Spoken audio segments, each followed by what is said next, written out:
Di Istana Naga, Raja Naga memarahi habis-habisan putrinya karena lebih memihak kepada orang luar. Namun Mutiara sama sekali tidak merasa bersalah karena dia sangat yakin kalau apa yang dia lakukan itu adalah benar. Di tengah keributan mereka, Dewa Licing dan Naca datang untuk bertamu. Ternyata tujuan mereka tidak lain adalah untuk mengembalikan ketiga benda mustika. Tentu Raja Naga pun sangat senang karena ternyata mustikanya berhasil diselamatkan. Sementara itu, Sun Gokong merasa sangat kesal karena kejadian sebelumnya. Ia merasa kalau sudah kehilangan muka karena telah dipermalukan di depan umum. Selang beberapa waktu, Biksu Tong datang untuk mengajaknya makan. Namun dengan galak Gokong mengatakan kalau dia sedang tidak selera makan. Biksu Tong lalu bertanya, apakah aku telah membuatmu marah? Namun dengan ketus Sun Gokong menjawabnya, "Mana aku berani, kau kan guruku."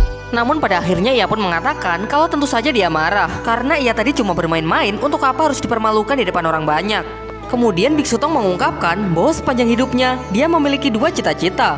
Pertama, ingin segera mendapatkan kitab suci untuk bisa menyelamatkan umat manusia. Sedangkan cita-cita kedua, ingin segera bisa melepaskan simpai emas dari kepala Sun Gokong agar dia bisa kembali bebas. Ia tahu kalau simpai itu pasti membuat Gokong sangat menderita. Namun bicara sejujurnya, ia pun juga terpaksa melakukan hal ini. Lalu Biksu Tong mengingatkan bahwa kurang satu rintangan lagi kita dapat mencapai Kuilayin. Pada hari itu, maka hubungan kita sebagai guru dan murid juga akan berakhir. Mulai dari sini, hati Sun Gokong pun mulai mencair. Ia mengatakan kalau gurunya hanya membaca mantra ketika dia berbuat nakal.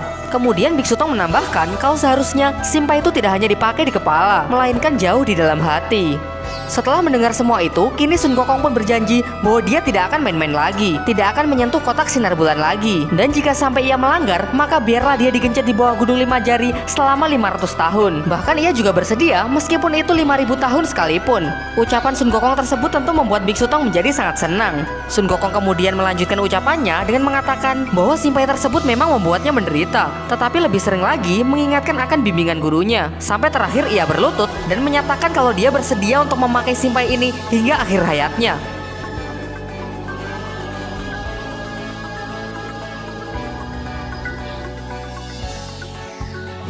Kita kembali ke Istana Naga. Raja Naga yang telah mabuk pesona selir barunya mengabaikan kalau dia sebenarnya adalah siluman ular. Belum ada yang menyadari bahwa setiap malam siluman ular terus menghisap hawa dewa dari Raja Naga. Tentu hal ini akan membuat kekuatan Raja Naga semakin hari kian melemah. Sementara itu, Cupatke tengah membujuk Sun Gokong agar mau kembali mencuri kotak sinar bulan. Ternyata ia sangat penasaran mengenai 3 kata yang ingin diutarakan Dik Chang'e pada 500 tahun yang lalu. Jika ia tidak mendengar 3 kata itu, maka selamanya menjadi Buddha ia tidak akan tenang. Tetapi Sun Gokong tetap menolak untuk membantu karena dia sudah berjanji bahwa dia tidak akan menyentuh kotak sinar bulan lagi. Malam harinya, mereka semua tidur dengan nyenyak, kecuali Cupatkai yang terus dihantui mimpi buruk mengenai ia yang sudah menjadi Buddha, namun tetap tidak mendapatkan ketenangan. Di tengah kegelisahannya, ia dihampiri oleh ke-6 siluman. Singkat cerita, mereka pun bersedia membantu Cupatkai untuk mencuri kotak sinar bulan. Hal ini karena mereka juga tertarik untuk kembali ke masa lalu. Dengan menyamar menjadi sekelompok ikan, berangkatlah mereka semua ke Istana Raja Naga. Mereka menyusup ke dalam istana dan berhasil masuk ke dalam kamar pribadi Raja Naga. Mereka juga berhasil mengambil kotak sinar bulan yang tersembunyi di balik selimutnya. Namun sayangnya, keributan mereka membuat Raja Naga terbangun. Begitu ia terbangun, secara spontan para siluman ini langsung menghajarnya. Tetapi Cupatke sama sekali tidak memperdulikannya karena dia ingin segera menggunakan kotak sinar bulan. Akhirnya dia pun berhasil tiba di 500 tahun yang lalu dan berhasil kembali menemui Dik Chang'e. Namun bukannya aku cinta padamu, ternyata 3 kata yang dimaksud adalah kau sangat menyebalkan. Dewi Chang'e juga mengatakan bahwa dia telah menaruh hatinya kepada Wukang, sehingga ia menyuruh Tianfeng untuk tidak lagi mendekatinya. Setelah memberikan semua damage itu, ia pun langsung meninggalkannya karena dia ingin pergi menemui Wukang. Ya, sejak dahulu kala memang seperti inilah cinta. Deritanya tidak akan pernah berakhir. Setelah mengetahui kenyataan pahit itu, ia pun segera kembali ke masanya. Namun begitu kembali, ia sama sekali tidak melihat Raja Naga. Dan betapa terkejutnya ketika ia mengetahui bahwa mereka telah memasukkan Raja Naga ke dalam sebuah kursi. Terlebih lagi, Raja Naga juga mengenali suara Cupatkai. Namun sebelum tertangkap, Cupatkai pun langsung pergi bersama para siluman lainnya. Setelah terbebas, kini Raja Naga pun mengetahui kalau Cupatke terlibat langsung dalam insiden ini. Dan pastinya kakak seperguruannya lah yang menjadi dalangnya. Sehingga kini ia memerintahkan seluruh pasukan Istana Naga untuk pergi meringkus Sun Gokong. Sementara itu, Cupatke yang telah kembali terlihat sangat panik dan langsung mengajak semuanya untuk melanjutkan perjalanan. Namun di sana cuma ada Sun Gokong karena pagi-pagi sekali Wuching dan gurunya sudah pergi untuk meminta sedekah. Tentu Sun Gokong pun menyadari kalau sikap Cupatke sangatlah aneh. Namun pada akhirnya Cupatke pun menceritakan semuanya, bahwa semalam ia telah menerobos Istana Naga untuk mencuri kotak sinar bulan. Selain itu, ia juga memukuli Raja Naga hingga memasukkannya ke dalam kursi. Sehingga kini mereka meminta bantuan kepada Sun Gokong untuk menghadapi Raja Naga dan pasukannya yang pasti sebentar lagi akan segera datang. Kemudian Sun Gokong mengatakan bahwa kali ini kalian telah membuat bencana yang sangat besar. Jika guru sampai tahu masalah ini, ia pasti akan marah setengah mati. Dan alih-alih melakukan perlawanan, Sun Gokong pun lebih mengusulkan untuk tidak mengaku. Karena jika Patke tidak mengaku, maka Raja Naga pun juga tidak akan bisa berbuat apa-apa. Namun masalahnya, Raja Naga sudah mengenali suara Cupatkai, sehingga tidak mungkin kalau dia bisa mengelak lagi. Awalnya Sun Gokong menolak untuk membantu, namun karena mereka terus berlutut dan memohon, hingga akhirnya Sun Gokong pun mengatakan bahwa dialah yang akan menanggung semuanya. Dan benar saja, selang beberapa waktu, utusan dari Istana Naga datang menemui mereka. Tujuan mereka sudah jelas, yaitu untuk menangkap Sun Gokong atas pencurian kotak sinar bulan. Kotak sinar bulan? Kotak itu aku baru mendengarnya. Kau pernah dengar? Paduka bilang beliau melihat Patkai ikut memukulinya. Kemudian Sun Gokong mengatakan bahwa Patke melakukan itu karena ia memiliki alasan sendiri. Siapa suruh Raja Naga begitu pelit sehingga dia pantas untuk dipukul. Lalu Perdana Menteri Kura-Kura mengatakan, bukankah Sun Gokong juga sudah tahu kalau benda itu merupakan benda iblis? Lantas mengapa ia malah mencurinya dan menggunakannya untuk main-main? Sun Gokong pun menjawabnya dengan mengatakan kalau Perdana Menteri Kura-Kura memang belum cukup mengenalnya. Apa yang tidak pernah ia mainkan, bahkan Istana Langit pun pernah ia kacaukan. Berharap masalah tidak menjadi semakin panjang, Perdana Menteri Kura-Kura pun lebih mengusulkan agar Sun Gokong minta maaf saja kepada Raja Naga. Namun jelas ia menolaknya mengingat sifat Raja Naga yang sangat menyebalkan. Selang beberapa waktu, Raja Naga pun muncul dan langsung memerintahkan pasukan untuk segera menangkap Sun Gokong. Namun ia melakukan perlawanan sehingga membuat Raja Naga menjadi ketakutan. Setelah itu Raja Naga pun mengancam kalau mulai sekarang Istana Naga dari keempat penjuru tidak akan bersikap ramah kepadanya. Tetapi dengan santai Sun Gokong mengatakan bahwa dia sama sekali tidak peduli, karena tinggal satu rintangan lagi, dia akan menjadi Buddha dan akan mencapai kesempurnaan. Tidak ingin terlibat pertarungan dengan Sun Gokong, Raja Naga pun segera pergi dan menarik kembali seluruh pasukannya. Dari belakang semuanya pun bersorak ria karena Sun Gokong telah berhasil mengusir ancaman mereka. Tetapi tanpa mereka sadari, ternyata Biksu Tong sejak tadi sudah mengawasi mereka. Tentu karena melihat kelakuan muridnya yang masih sangat liar, ia pun langsung pergi meninggalkannya. Karena diliputi rasa bersalah, Sun Gokong pun langsung mengejarnya dan meminta agar gurunya membacakan mantra guna untuk menghukumnya. Tetapi Biksu Tong mengatakan bahwa mulai sekarang ia tidak akan membaca mantra dan tidak akan pernah memarahinya lagi. Ia pun menyesalkan karena Sun Gokong ternyata masih menjadi kera liar yang digencet di bawah Gunung Lima Jari 500 tahun yang lalu. Akan tetapi, ia sama sekali tidak menyalahkan muridnya tersebut. Menurutnya, sebagai guru, ialah yang kurang cukup memadai. Ilmu agamanya masih belum cukup untuk bisa mengubah sifat Sun Gokong ke arah yang lebih baik. Dan terakhir, Biksu Tong menyatakan kalau mulai hari ini, ia bukanlah gurunya lagi. Meskipun semuanya telah memohon, namun keputusan Biksu Tong sudah bulat. Ia sama sekali tidak memperdulikannya dan malah mengajak Wuching untuk kembali melanjutkan perjalanan. Tentu Sun Gokong tidak menyerah begitu saja. Ia terus berlutut dan berharap gurunya membukakan pintu maaf. Cupatke yang merasa paling bersalah dalam masalah ini terus berupaya untuk membujuk gurunya agar memaafkan kakaknya tersebut. Namun sayangnya hal itu sia-sia karena kali ini Biksu Tong benar-benar marah besar. Di sepanjang perjalanan, mereka tidak ada henti-hentinya untuk mengatakan bahwa Sun Gokong sudah menyesal. Di sisi lain, siluman ular ternyata terus mengawasi Sun Gokong dan rombongannya. Ia mengetahui kalau Sun Gokong sudah diusir oleh gurunya, sehingga inilah waktu yang tepat untuk bisa menculik Tong Sancong. Ia sudah hampir menghisap seluruh hawa Dewa Raja Naga, dan setelah memakan daging Tong Sancong, ia pasti dapat mengalahkan Sun Gokong dengan sangat mudah. Sementara itu, Biksu Tong memutuskan untuk berhenti di sebuah kuil. Sedangkan kedua muridnya sedang berada di luar untuk menemani Sun Gokong yang sudah tidak dianggap lagi. Wuching yang baru saja keluar mengatakan kalau di dalam gurunya cuma berdoa dan terus memalingkan wajahnya. Ia sendiri merasa takut karena sepanjang perjalanan ia belum pernah melihat gurunya semarah ini. Kemudian Sun Gokong meminta bantuan kepada Wuching. Ia menyuruh Wuching masuk lagi untuk mengatakan kalau di luar Sun Gokong terus berlutut dan berdoa. Ia tidak akan berhenti sebelum gurunya memaafkannya. Namun begitu masuk ke dalam, Biksu Tong sama sekali tidak memandangnya. Wuching telah mengatakan semua pesan dari kakaknya, namun Biksu Tong sama sekali tidak bergeming. Kemudian Wuching kembali mengingatkan bahwa gurunya dulu pernah bilang bahwa kita berempat adalah sejiwa. Kalau gurunya tidak memaafkan kakaknya, maka ia akan menemani kakaknya untuk terus melantunkan doa. Tetapi hasilnya tetap sama karena gurunya tetap diam tanpa sepatah kata pun. Dan benar saja, di luar Sun Gokong dengan tulus terus melantunkan doa. Tentu hal ini membuat kedua adiknya bersimpati. Di sampingnya mereka menemaninya berlutut dan turut memanjatkan doa. Sementara itu, nampaknya hati Biksu Tong juga tengah dilanda dilema. Sebenarnya ia ingin memaafkan muridnya tersebut. Namun di sisi lain, ia juga tidak bisa berhenti menyalahkan dirinya sendiri atas kegagalannya menjadi seorang guru. Namun di luar itu semua, dari sini pun kita dapat melihat persaudaraan ketiga muridnya yang kini sudah semakin kuat. Akan tetapi, sayangnya kesempatan ini ternyata dimanfaatkan oleh Ratu Siluman Ular. Ia mendatangi Biksu Tong yang tengah sendirian dan berniat untuk memangsanya. Sun Gokong yang menyadari hal ini langsung masuk untuk menyelamatkan gurunya.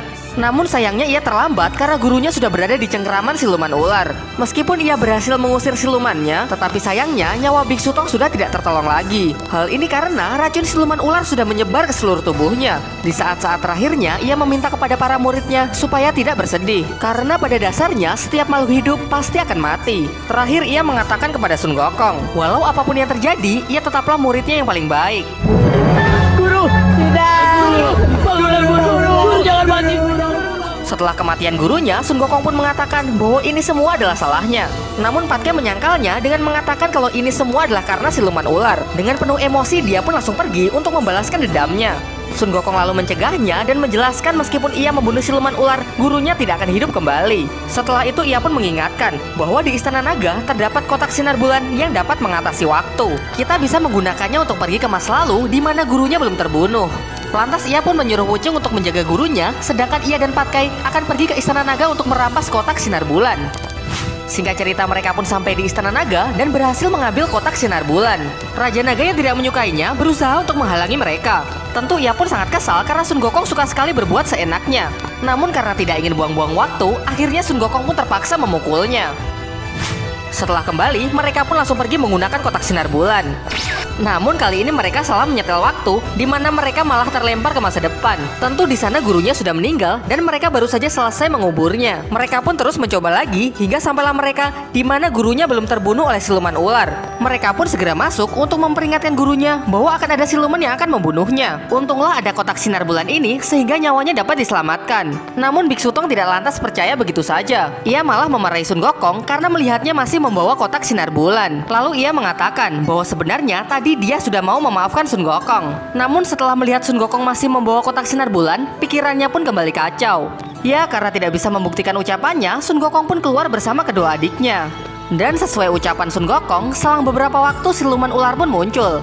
Namun berbeda dari sebelumnya, kali ini Sun Gokong pun sudah siap untuk menolongnya. Meskipun lagi-lagi siluman dapat meloloskan diri, namun kali ini Biksu Tong berhasil diselamatkan. Sekarang ia pun percaya kepada Sun Gokong dan dia juga bersedia untuk memaafkannya. Kini mereka pun damai kembali dan Sun Gokong mematuhi nasihat gurunya untuk segera membakar kotak sinar bulan. Singkat cerita, kotak sinar bulan berhasil di Istana Naga. Raja Naga Laut Timur yang kemarin telah dipukul Sun Gokong murka besar setelah mengetahui bahwa Sun Gokong telah membakar kotak sinar bulan hingga tak bersisa. Lantas ia langsung memerintahkan seluruh pasukannya untuk mencari keberadaan Dewa Kepiting. Dewa Kepiting adalah pemilik benda mustika generasi pertama. Tujuan Raja Naga mencarinya yaitu untuk menanyakan bagaimana cara menggunakan batu 7 emosi 6 nafsu. Ia harus bisa menggunakannya dalam rangka menghadapi Sun Gokong. Malam harinya, siluman ular mengalami mimpi yang sangat aneh. Di dalam mimpinya, ia kembali bertemu dengan Keratumpe. Namun di sana Keratumpe memarahinya karena ia tahu bahwa siluman ular telah mengkhianatinya dengan menikahi Raja Naga. Kemudian siluman ular pun menjelaskan bahwa tujuan ia melakukan semua ini hanyalah untuk membalaskan dendamnya kepada Sun Gokong. Ia menyadari bahwa dirinya masih belum cukup kuat untuk bisa menghadapi Sun Gokong. Untuk itulah dia menikahi Raja Naga demi untuk menghisap energinya. Namun bahkan setelah itu, Sun Gokong masih saja menjadi lawan yang terlalu kuat untuk bisa ia hadapi. Kini ia telah menyusun sebuah rencana untuk bisa menguasai seluruh benda mustika demi untuk mengalahkannya. Tentu hal ini semata-mata ia lakukan demi untuk menunjukkan baktinya kepada Keratumpe. Setelah mendengar semua itu, kini Keratumpe pun baru sadar kalau ternyata dugaannya salah. Siluman ular telah banyak sekali berkorban demi untuk membalaskan dendamnya. Di pihak lain, rombongan Biksu Tong masih melanjutkan perjalanannya. Sampai akhirnya tibalah mereka di negeri India. Hal ini berarti mereka sudah semakin dekat dengan kuil lain. Kita kembali ke Istana Naga. Di sana Raja Naga terlihat sangat senang karena pasukannya berhasil membawa Dewa Kepiting. Dengan mengancam akan membinasakan seluruh kaumnya, Dewa Kepiting pun diminta untuk memberikan tutorial bagaimana cara menggunakan batu 7 emosi 6 nafsu. Mengingat tutorial ini sama sekali tidak ada di channel YouTube manapun. Akan tetapi Dewa Kepiting menolak karena benda mustika adalah benda iblis yang dapat mendatangkan bencana. Lantas ia pun meminta kepada Raja Naga untuk mempertimbangkan kembali keputusannya tersebut. Namun peringatannya itu sia-sia karena keputusan Raja Naga sudah bulat dan dia sama sekali tidak main-main dengan ancamannya. Karena merasa tidak punya pilihan lain, akhirnya Dewa Kepiting pun membisikkan cara menggunakan benda mustika tersebut. Sayangnya, siluman ular juga berada di dekatnya untuk ikut mendengarkan. Dan setelah mengetahui cara menggunakan batu 7 emosi dan 6 nafsu, Ratu Siluman Ular pun mulai menunjukkan taringnya. Ia merampas benda mustika tersebut dan malah menggunakannya kepada Raja Naga. Alhasil, kini Raja Naga pun sudah berada di bawah kendalinya. Dengan demikian, seluruh perintah dari siluman ular pasti akan ia turuti. Termasuk perintah pertama, yaitu untuk membunuh dirinya sendiri. Ia pun langsung mencabut sebuah pedang dan menghunuskannya ke lehernya. Dengan kekuatan benda mustika tersebut, dengan mudah Ratu Siluman Ular bisa mengendalikan semua orang di Istana Naga. Kini dendamnya kepada Sun Gokong pasti bisa segera terbalaskan. Sementara itu, Sun Gokong bersama rombongannya berhenti di sebuah kuil. Di sana, ternyata mereka bertemu dengan keenam siluman kembali. Kemudian Enen mengatakan, setelah melewati Gunung Li, mereka akan tiba di kuil lain. Ibu Laba-Laba lalu menambahkan bahwa di sepanjang perjalanan, mereka telah mengusir semua jenis siluman. Sehingga dengan demikian, rombongan Biksu Tong bisa melakukan perjalanan dengan mulus. Namun di balik itu semua, ternyata para siluman ini menyimpan rasa iri. Mengingat rombongan Biksu Tong yang sebentar lagi akan menjadi Buddha, entah sampai kapan mereka para siluman ini bisa menyusulnya. Mendengar hal itu, Biksu Tong pun memberikan sebuah harapan. Ia lalu menjelaskan, asalkan mereka mau menjalani Sutra Buddha, maka dengan sendirinya mereka dapat mencapai kesempurnaan. Adapun Sutra Buddha yang dimaksud adalah menghilangkan seluruh keinginan dan hawa nafsu, termasuk keserakahan, amarah, obsesi, kebencian, asmara, dan hasrat jiwa.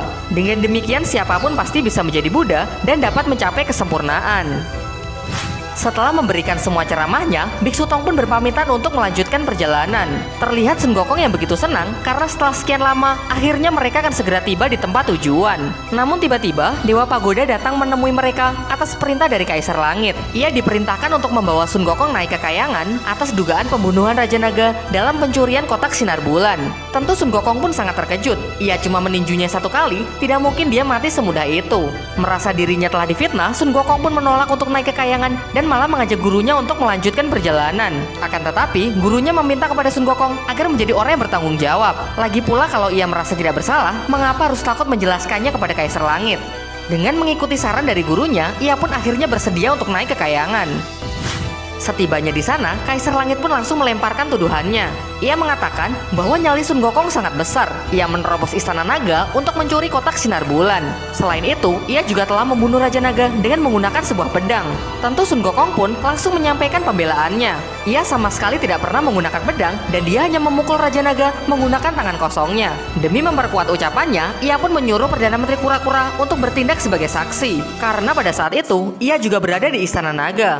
Namun anehnya, ia mengatakan kalau semua tuduhan Kaisar Langit itu adalah benar. Dengan mata kepalanya sendiri, ia menyaksikan kalau Sun Gokong membunuh Raja Naga menggunakan sebuah pedang. Selanjutnya Mutiara juga mengatakan bahwa dengan sangat kejam, Sun Gokong telah membunuh ayahnya. Dilanjutkan Ibu Mutiara yang meminta agar Kaisar Langit menegakkan keadilan dengan menghukum Sun Gokong yang telah membunuh suaminya. Terakhir bahkan Kaisar Langit memanggil arwah Raja Naga untuk menanyakan siapakah yang telah membunuhnya. Tentu ia juga mengatakan kalau Sun Gokonglah pelakunya. Pada waktu itu, Sun Gokong mencabut sebuah pedang dan langsung menghunuskan ke lehernya.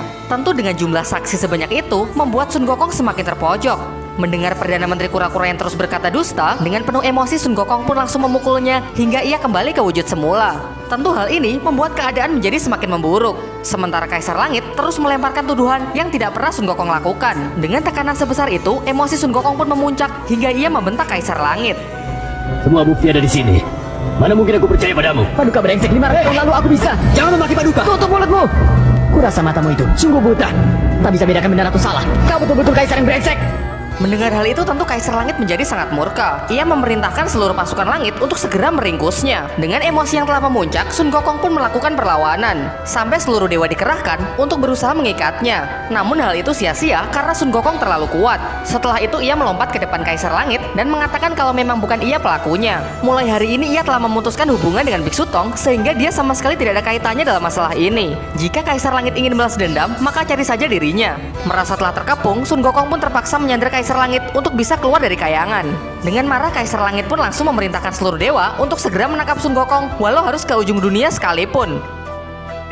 Singkat cerita, sampailah Sun Gokong di tempat rombongannya. Semua merasa sangat gembira dan berharap bisa segera melanjutkan perjalanan. Namun berbeda dari Sun Gokong yang malah terlihat sangat murung. Dengan serius ia mengatakan kepada Patkai bahwa mulai sekarang jadilah kakak pertama dan lindungilah gurunya hingga tiba di Kuileyin. Kau ini bicara apa? Mau lepas hentikan kosongmu. Berjanjilah. Melihat sikap muridnya yang begitu aneh, Biksu Tong pun menanyakan sebenarnya apa yang terjadi di kayangan. Namun Sun Gokong tidak mau menjelaskannya. Ia cuma mengatakan kalau tadi ia berkata kepada Kaisar Langit bahwa mulai sekarang Biksu Tong bukanlah gurunya lagi. Ia tak lagi bisa mengantar Biksu Tong untuk tiba di Kuileyin karena jodoh kita telah berakhir di sini dan mulai sekarang kita akan menempuh jalan kita masing-masing. Biksu Tong yang tidak puas dengan jawaban itu meminta Patkai untuk mengantarnya naik ke kayangan. Ia ingin meminta penjelasan sendiri dari Kaisar Langit secara langsung. Karena tidak ingin gurunya dalam masalah, akhirnya Sun Gokong pun menceritakan semuanya. Begitu tiba di aula, orang-orang dari Istana Naga langsung mengatakan kalau mereka melihat sendiri Sun Gokong membunuh Raja Naga. Namun Patkai langsung menyelah dengan mengatakan kalau saat itu dia juga berada di lokasi. Jelas-jelas ia melihat sendiri bahwa kakaknya tidak membunuh Raja Naga. Lagi pula, Mutiara dan Perdana Menteri Kura-Kura adalah orang yang adil. Tidak mungkin rasanya kalau mereka tidak bicara kebenaran. Lalu Sun Gokong menjelaskan bahwa kali ini hal itu benar-benar terjadi. Karena entah bagaimana orang-orang dari Istana Naga seperti sedang kerasukan. Ia sama sekali tidak bisa mengelak karena mereka terus memojokkannya. Mencoba menenangkan, Biksu Tong pun mengatakan kalau kebenaran nanti pasti akan terungkap. Akan tetapi Sun Gokong merasa ragu. Meskipun nanti dapat dibuktikan bahwa dia tidak membunuh Raja Naga, ia tidak yakin kalau dirinya bisa diselamatkan. Karena tadi saat di kayangan, emosinya benar-benar memuncak. Di sana ia memukul Perdana Menteri Kura-Kura hingga kembali ke wujud semula. Ia juga telah membuat kekacauan di kayangan sampai bahkan menyandra Kaisar Langit. Tentu Biksu Tong sangat menyesalkan hal tersebut karena Sun Gokong masih belum bisa mengendalikan amarahnya. Namun Sun Gokong beralasan bahwa kali ini ia tidak ingin diperlakukan tidak adil lagi. Dulu ia pernah disekap di dalam tungku api selama 49 hari. Di setiap detiknya ia merasa sangat menderita. Setelah itu, Buddha Rulai menggencetnya di bawah Gunung Lima Jari selama 500 tahun.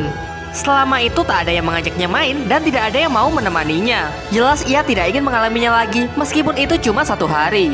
Kemudian Biksu Tong mengingatkan bahwa setelah melewati gunung ini, kita akan tiba di Kuileyin. Bukankah sangat disayangkan jika perjuangan kita selama ini akan menjadi sia-sia?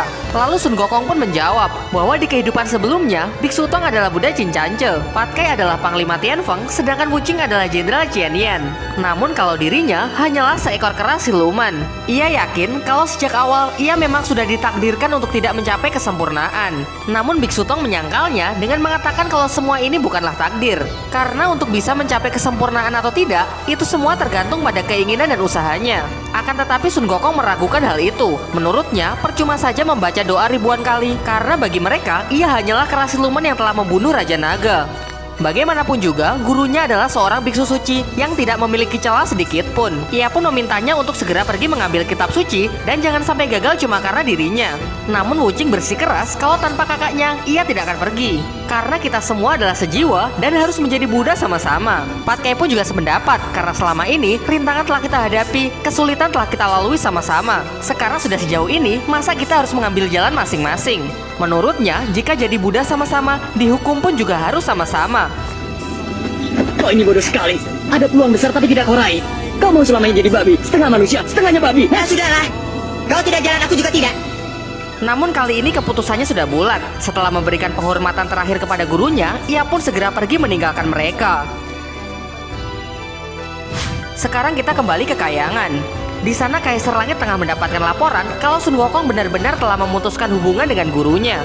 Seketika Dewa Erlang mengusulkan bahwa Sun Gokong memanglah terbukti bersalah. Namun kalau Biksu Tong, ia sama sekali tidak ada kaitannya dalam masalah ini. Sehingga seharusnya ia dilepaskan dan membiarkannya melanjutkan perjalanan untuk sampai di Kuileyin. Karena seluruh dewa juga sependapat, akhirnya Kaisar Langit pun setuju untuk hanya menangkap Sun Gokong. Lantas ia pun memerintahkan seluruh dewa untuk mengepungnya dari segala penjuru. Baik dalam keadaan hidup maupun mati, bagaimanapun juga Sun Gokong haruslah ditangkap. Sementara itu, setelah memutuskan hubungan dengan gurunya, Sun Gokong pun kembali ke Gunung Huakou. Namun ternyata di sana sudah ada Dewa Erlang yang ia pikir datang untuk menyakiti para anak buahnya. Akan tetapi dugaannya salah karena Dewa Erlang datang justru untuk melindungi mereka.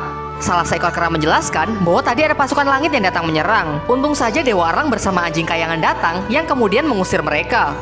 Kemudian Dewa Erlang mengusulkan kalau sebaiknya Sun Gokong menyerah saja. Karena kali ini Kaisar Langit benar-benar murka dan telah memerintahkan seluruh pasukan untuk mengepungnya dari segala penjuru. Namun dengan yakin Sun Gokong mengatakan bahwa ialah sang kera sakti. Untuk selamanya tidak akan ada yang bisa mengaturnya. Kemudian anjing kayangan menambahkan bahwa ia tahu kalau Sun Gokong sangat sakti.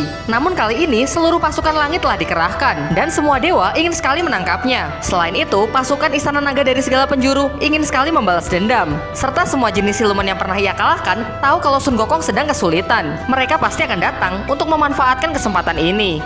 Kini anjing kayangan pun mempertanyakan, meskipun Sun Gokong sangat sakti, apakah ia sanggup menghadapi mereka semua? Dengan nada yang sedih, Sun Gokong pun mengatakan bahwa ia sama sekali tidak menyangka kalau kera sakti bisa menjadi seperti ini. Setelah itu entah kemana, ia pun pergi meninggalkan mereka.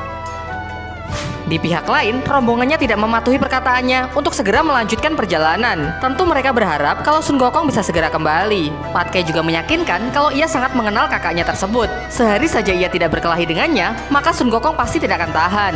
Sampai Wuching melihat sebuah awan yang ia yakin bahwa itu adalah kakaknya yang sedang mengawasi mereka. Dengan gembira, Patkai pun mengeceknya, namun sayangnya itu hanyalah awan biasa. Namun keyakinan mereka tidak berubah, mereka masih sangat yakin bahwa Sun Gokong pasti akan kembali. Di waktu yang bersamaan, Sun Gokong tengah dikejar-kejar oleh keempat jenderal kayangan. Tentu atas perintah Kaisar Langit, mereka pun berniat untuk menangkapnya. Jelas tidak semudah itu, Sun Gokong pun melakukan perlawanan sehingga pertarungan pun tidak terelakkan. Sayangnya keempat jenderal tidak mampu mengimbanginya karena level mereka terpaut terlalu jauh. Dengan mudah sendirian Sun Gokong pun dapat mengalahkan mereka semua, kemudian pergi meninggalkannya. Setelah itu tibalah ia di sebuah pantai. Di sana ia cuma bisa meratapi semua yang telah terjadi. Namun tiba-tiba pikirannya terlempar ke 500 tahun yang lalu. Yaitu ketika dia masih menjadi kera liar sehingga dihukum di dalam tungku api selama 49 hari. Dilanjutkan saat ia berselisih dengan Buddha Rulai hingga akhirnya ia dikencat di bawah Gunung Lima Jari selama 500 tahun. Setelah mengingat semua itu, kini ia pun mempertanyakan mengapa semua yang ia lakukan selama ini menjadi sia-sia. Akankah selamanya ia hanya akan menjadi kera liar dan memang tidak ditakdirkan untuk bisa mencapai kesempurnaan?